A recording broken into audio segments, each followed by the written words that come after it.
Welcome to Zeki Gadgets, make your life easier. Things first, let me just quickly show you the unboxing experience so you can see what is and what's not included when you buy one. So just like the last couple of years, Samsung ships these S22s in a slim little box, which is your indication that there's not a whole lot inside. Cutting into the stickers and sliding off the lid, the first thing you're greeted by is the phone itself. I got mine in white, which you can see looks really nice actually. It's also available in black, pink, green, graphite, blue, violet, cream, tons of colors to choose from this year. The only other thing inside the box here is a small cardboard packet. Fixed to the outside of it is your SIM ejector tool there, and inside you have a USB-C cable for charging and your basic quick start guide. And that's it. Once again, no other included accessories here. With all that stuff out of the way, here is the S22 itself once again. Peeling those stickers off of a fresh new phone is always very satisfying. So let's talk S22. And the first big thing I think you're going to notice about this one actually is its smaller size. This is now a 6.1 inch device. The S21 and even the S20 were 6.2 inches. You can see the size difference here with last year's phone. It's noticeable for sure. The S22 is shorter, slimmer. The S10 was the last flagship phone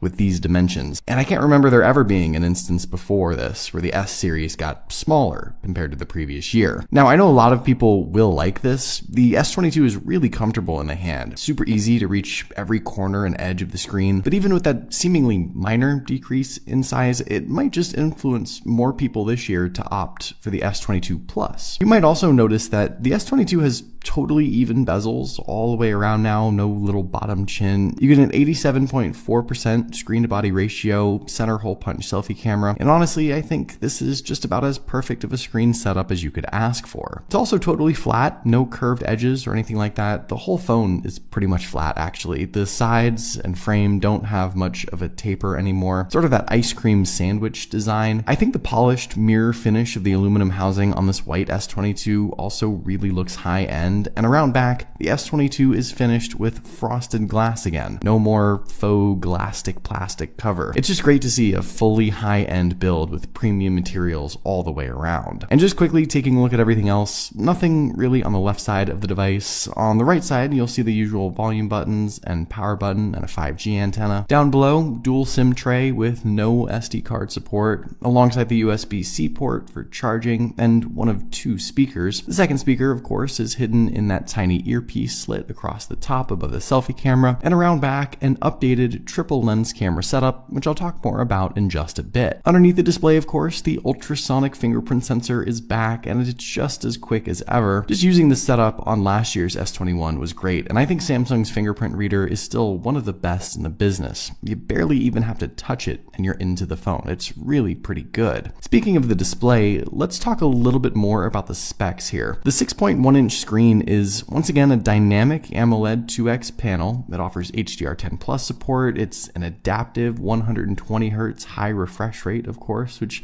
makes the phone feel very responsive. It is, though, still just a 2340 by 1080 resolution display. It packs in about 425 pixels per inch now, which is technically a little better than last year due to its smaller size, but the same 1080 resolution nonetheless. In putting the S22 side by side with my S21, I mainly noticed a little less of a cool blue tint with whites, a bit deeper blacks, but overall similar brightness to me at least, and an almost identical viewing experience when consuming content. I'm not aware of any significant changes to the display really on the S22 versus last year. I'm not sure it would have been necessary. The screen is obviously very good, but if you want the best of the best, QHD resolution, higher peak brightness, you will have to opt for the S22 Ultra. That's where you'll find a significantly better display spec-wise. When it comes to the out loud listening experience, the S22 offers a dual stereo speaker setup like I mentioned before, and again, I'm not aware of any changes to the speaker setup at all. It sounds perfectly good, just like the previous S series phones, and here's a sound sample so you can get an idea.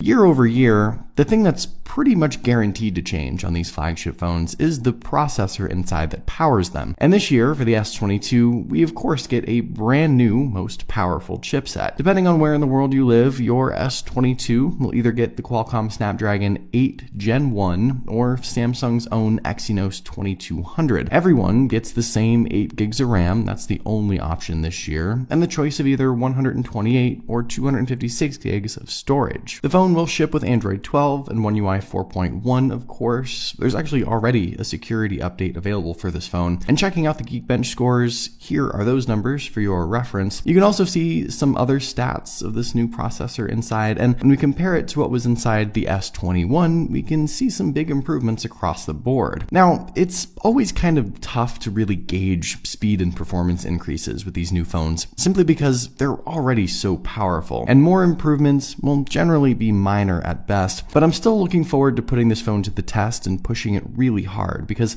I'm obviously very curious about how the new Snapdragon chipset in mine handles a ton of gaming, for example, or more intense apps and multitasking, and most importantly, also how efficient it is as more and more apps get loaded up. I'm also very curious about its optimization and battery life potential, because with a small phone like this, we are a bit limited in the size of battery that fits inside. The S22 this year is fitted with a 3700 milliamp battery inside, and by just capacity alone, that's a decrease. In fact, I think that's rather small by today's standards, with a lot of other phones rocking 4500 to 5000 milliamp batteries. With this, I'm really going to be keeping an eye on how this phone performs throughout the day and how long it might end up lasting. I'm hoping for the best, but we'll see what happens. As far as the rest of the power features, you get 25 watt fast wired charging support, 15 watt wireless charging, 4.5 watt reverse charging, all much of the same stuff we've seen before, and nothing really that stands out. Finally, when it comes to the cameras, Samsung has once again changed up the specs and hardware in more ways than one. The selfie camera is easy. It appears to be the same spec 10 megapixel f2.2 aperture shooter that we've had for a few years now, but around back, the main camera lens is now a brand new 50 megapixel f1.8 aperture shooter. It's paired with a 10 megapixel telephoto lens and what appears to be the same 12 megapixel 120 degree ultra wide from last year as the third lens. For the most part, inside the camera app, you'll find pretty much the same shooting modes and features as last year, with some noteworthy additions, including better telephoto capabilities with 3 times optical zoom now, improved portrait pictures with additional processing and scene optimization, better night mode and low light shots, 50 megapixel option for capturing all the detail, 8K video returns as well, director's view is still there, the zoom in mic, and plenty of other helpful add-ons and useful camera settings that you'd expect to find on a top-tier flagship setup. Overall, the new S22 is no doubt a minor upgrade from last year's S21. It really just boils down to a couple of things: minor new design and slightly smaller size, a bit of a tweak to the display, spec boosts with the processor and performance, and really the biggest thing, noticeably improved cameras. But hopefully you guys did enjoy. Subscribe Zeki Gadgets for new innovations.